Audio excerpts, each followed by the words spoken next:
Jangan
memiliki hubungan emosional yang baik dengan kami anak-anak yang tinggal di Pastori, anak dari almarhum Bapak Pendeta PPL Simanjuntak.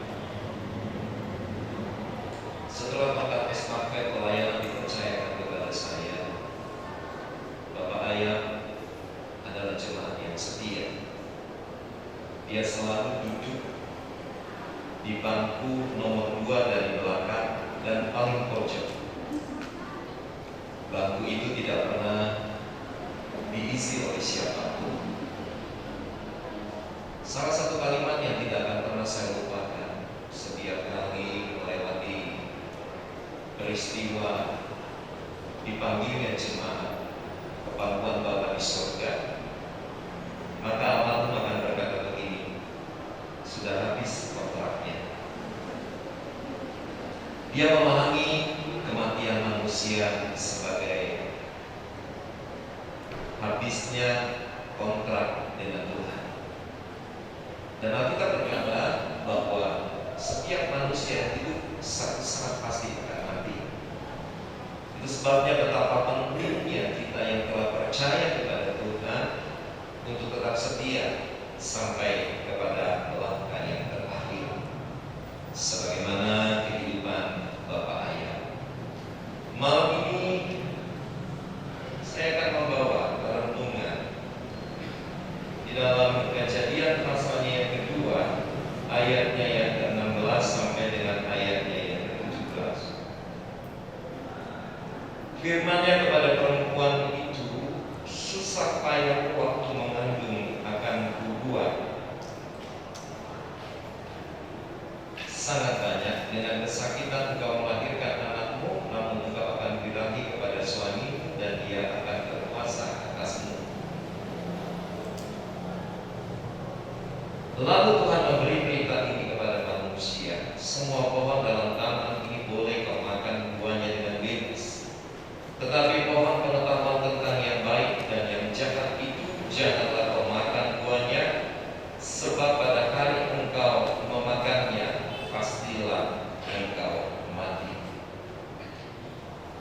Dengan cara yang benar, setiap kali firman Allah disampaikan, pasti itu akan mendapatkan berkat.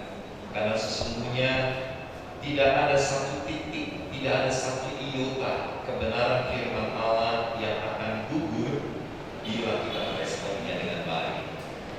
Malam ini saya dan saudara mendengar pembacaan tentang peristiwa di mana Allah menempatkan manusia di dalam Taman Eden untuk mengusahakan dan memelihara taman tersebut. Semua fasilitas yang terbaik diberikan oleh Allah. Very, very important person. Begitu istimewa di pemandangan Allah, Adam dan Hawa. Namun kesempurnaan tersebut menjadi berubah sama sekali tatkala Hawa tidak taat kepada perintah Allah. Dia melanggar untuk tidak memakan buah pengetahuan yang baik dan jahat oleh karena godaan ular pada saat itu. Saudara, bertitik tolak dari hal ini, kita bisa melihat manusia mengalami kemerosotan baik secara kuantitas dan kualitas. Secara kuantitas, hidup manusia sangat dibatasi oleh sesuatu yang namanya waktu. Sampai satu saat waktu itu akan berhenti dijalankan oleh manusia tatkala lonceng kehidupan berhenti. Dan selama hidup di dalam dunia, kita juga harus mengakui bahwa saya dan saudara akan mengalami banyak penderitaan. Terjadi penurunan fungsi tubuh, ada berbagai macam penyakit, baik virus, bakteri, dan manusia sangat rentan akan hal tersebut. Ditambah bapak-bapak dan mencatat, oleh karena perbuatan dosa, kita harus berjerih lelah mengupayakan untuk dapat hidup layak. Sementara di dalam Taman Eden semua tersedia. Secara kualitas, saudara, ini lebih mengerikan. Hubungan harmonis antara manusia dengan Allah menjadi rusak. Mereka tidak bisa lagi face-to-face berkomunikasi dengan Allah. Mereka diusir dari dalam Taman Eden. Mereka tidak bisa lagi menikmati kemuliaan Allah. Dan yang paling memprihatinkan, Alkitab mencatat, akibat dosa kemuliaan itu sudah hilang dan dapat dipastikan sebagaimana dicatat bahwa semua manusia yang telah berdosa, jika dia tidak percaya kepada Tuhan, pasti akan binasa. Tetapi puji Tuhan, saya hanya ingin merintik Tuhan, mengingatkan saudara betapa pentingnya memegang nilai-nilai kebenaran tentang keselamatan.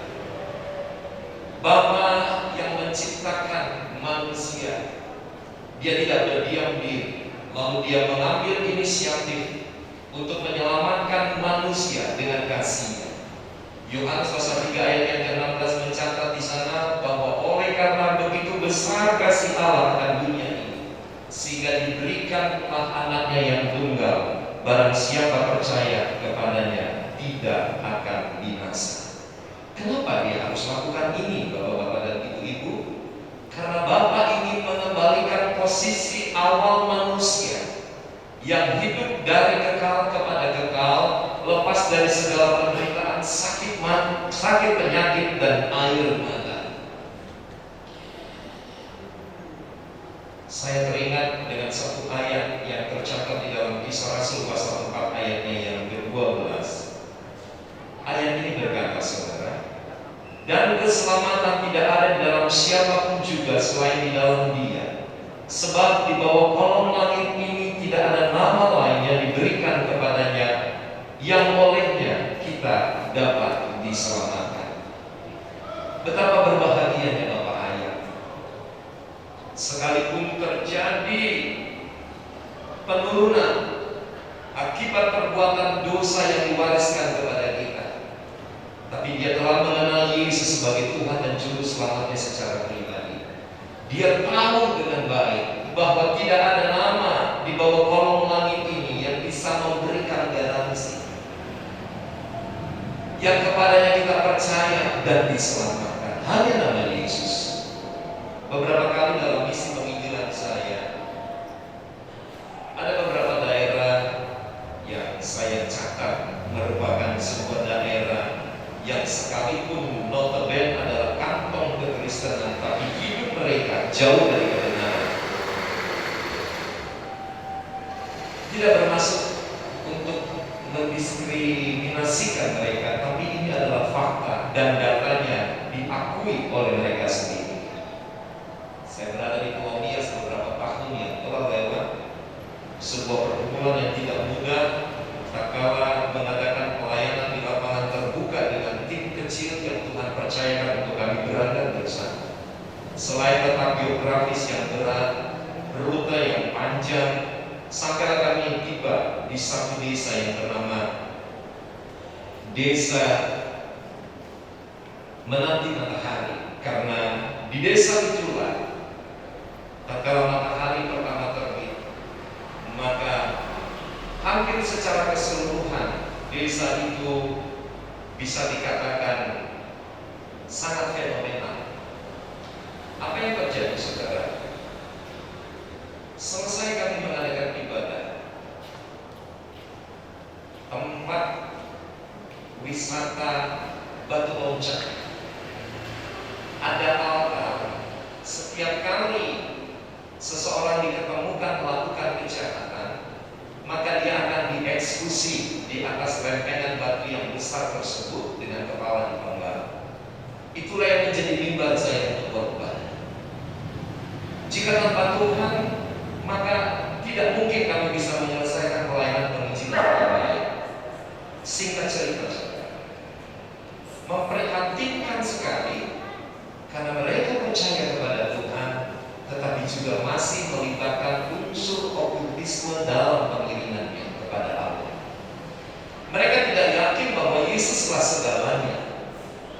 Ini menjadi lebih berbahaya daripada Anda tidak percaya sama sekali kepada Tuhan. Kenapa saya berkata demikian? Kita sudah dengan mulut mengaku bahwa Yesus adalah Tuhan dan Juru Selamat, tapi kita membelakangi Dia. Ini sangat melukai hati Tuhan. Biar kita menghargai kasih karunia Allah dengan menyadari bahwa kita sebagai manusia secara kuantitas dan kualitas itu mengalami penurunan. Hanya Yesus yang bisa menyelesaikannya di kayu salib. Mari malam ini kekasih Tuhan, sidang perkabungan dan khususnya keluarga, di hari-hari terakhir, di masa penentuan, di mana Tuhan berkata Dia akan segera datang menjemput kita. Ada banyak fenomena alam yang sudah kita lihat, sebagaimana nubuatan kebenaran firman itu akan terjadi. Yang terpenting malam ini, pastikan bahwa kita mau tetap setia, menghargai keselamatan yang Tuhan berikan, dan tetap berkata sekali Yesus tetap Yesus. Karena kita tahu Dia ingin mengembalikan kita semua ke posisi awal sebagai umat tebusannya yang akan hidup dari kekal sampai kepada jenazah itu sudah diturunkan, ditutup dengan tanah, it's finished. Habis. Kebanggaan kita hanya sampai di liang kubur Bapak-bapak dan Ibu. Tapi pastikan ada kemuliaan yang Tuhan akan berikan kepada kita. Orang-orang yang tetap memegang kepercayaannya di dalam Yesus Tuhan. Apapun kesulitan kita, sekalipun kita harus menderita di dalam dunia ini, sebagaimana yang dialami oleh Bapak Ayat di hari-hari terakhirnya.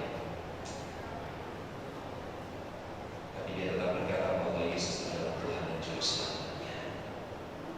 Terakhir memang kami menemui kesulitan untuk bisa berkomunikasi karena terjadi penurunan fungsi organ tubuhnya. Tapi waktu almarhum di terakhir saya datang, saya membisikkan satu kalimat begini, supaya saya panggil dia Koko. Mungkin kakak tertua karena kakak saya umurnya masih di bawah dia. Koko, Tuhan tolong ya, Tuhan tetap cinta dengan Koko. Dia meneteskan air mata. Salah satu anak mantunya mengusap air mata almarhum. Saya senang karena dia masih mendengar kebenaran tersebut bahwa Tuhan mencintai dia. Bersyukur saudara kalau malam ini Tuhan mengingatkan kita dengan firman-Nya. Untuk kita semua yang hadir di ibadah penghiburan malam ini, jangan terlena dengan keadaan dunia. Perbaiki kualitas rohani kita. Hargai keselamatan Tuhan sampai kita berjumpa dengan orang-orang yang kita cintai. Pak Ayah sudah berbahagia ya, dia sudah senang di sana. Mari kita semua bangkit berdiri dan kita akan berdoa menghargai firman yang sudah kita dengar malam hari ini. Bahwa apapun juga saat ku datang ke dunia, ku tinggal semua pada akhirnya. Saat ku kembali ke surga, ku tak membawa apapun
Saya sadar kuantitas saya semakin menurun, tapi saya harus jaga kualitas manusia rohaniku untuk tetap bertambah-tambah di dalam Tuhan. Sehingga ketika Tuhan memanggil kita, Tuhan, ini hatiku, hati hamba, kami tetap taat dan setia untuk menikmati perjanjian Tuhan. Seberat apapun masalah yang sedang kita hadapi, percaya Yesus setia dan mau menolong kita. Ku tak membawa apapun juga saat ku datang ke dunia.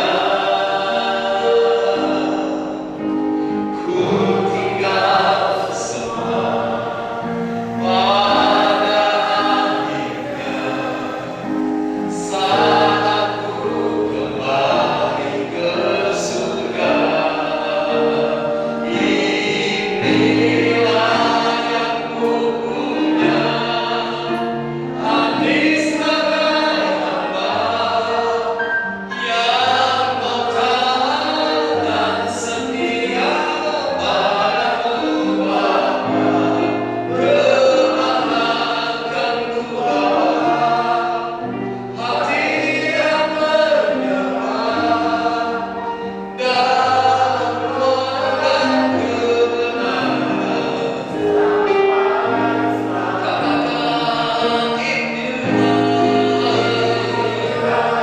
Katakan inilah hati sebagai hamba yang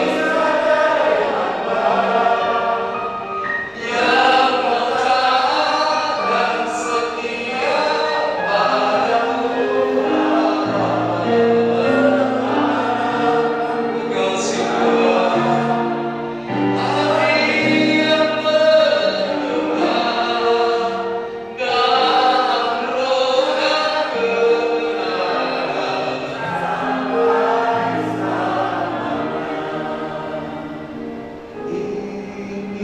Inilah yang ku punya, hati sebagai hamba yang mau taat dan setia padamu Bapa.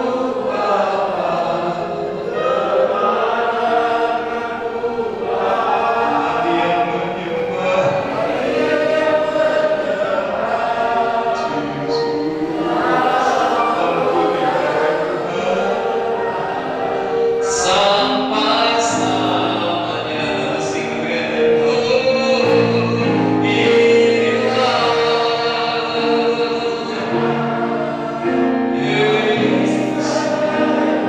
Terima kasih Tuhan. Bapak Baby maju ke depan berdoa berfirman, padamu Bapa, kemanakah ku bawa hati yang menyembah dalam roh dan kebenaran sampai selamanya. Dalam roh dan kebenaran sampai selamanya. Ya Tuhan, pada malam hari ini Kasih betapa besar kasih-Mu kepada kami Tuhan. Biarlah firman-Mu yang sudah kami dengar ini Tuhan jadi kekuatan buat keluarga yang ada, sehingga kami semua dapat dihiburkan Tuhan. Dan kami percaya Tuhan, satu saat kembali kami akan berjumpa dengan Papa, Opa, dan juga Encik kami Tuhan. Kami percaya Tuhan bahwa Engkau begitu mengasihinya Tuhan. Dan kami percaya Tuhan, Engkau juga mengasihi keluarga yang ditinggalkannya Tuhan. Kami percaya Tuhan bahwa semuanya akan berakhir kepada-Mu Tuhan. Kami menyerahkan semuanya ini ke dalam tangan-Mu Tuhan. Terima kasih ya Tuhan. Dalam nama Tuhan Yesus kami sudah berdoa dan mengucap syukur. Haleluya. Terima kasih Tuhan. Jika sebentar kami akan pulang, kami berdoa memohon belas kasihan Allah untuk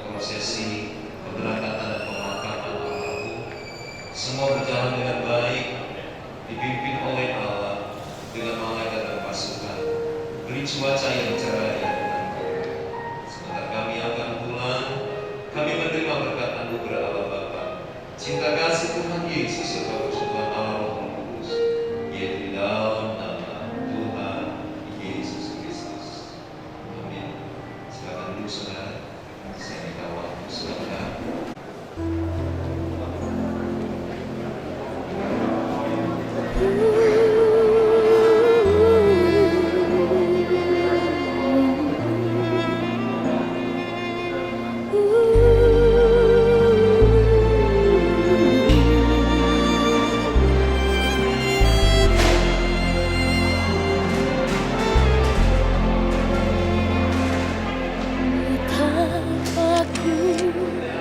Mencintai selalu, lemah lembut suara bisikanmu di hatiku, dalam rohku, nyatakan kau selalu di dekatku. Betapa ku mencintai selalu, lemah lembut suara bisikanmu di hatiku, dalam rohku, nyatakan kau selalu di dekatku. Rindu akanmu Tuhan tumbuh di hatiku oleh kasih dan setiamu yang kau tunjukkan bagiku. Iman padamu Yesus tetap di hatiku. Kau tak akan sedikit pun beranjak dari sisiku.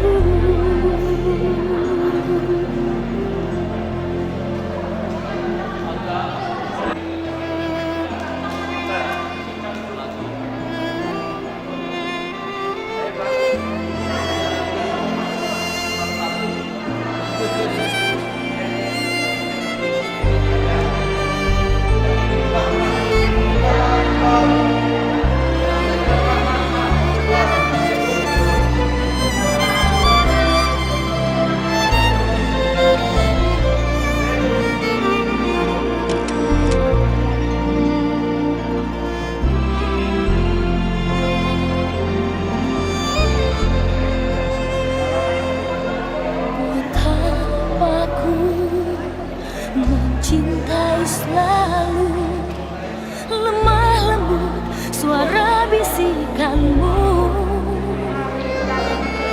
di hatiku, dalam rohku, menyatakan kau selalu di dekatku. Rindu akanmu Tuhan tumbuh di hatiku oleh kasih dan setiamu yang kau tunjukkan bagiku. Iman padamu Yesus tetap di hatiku. Kau tak akan sedikit pun beranjak dari sisi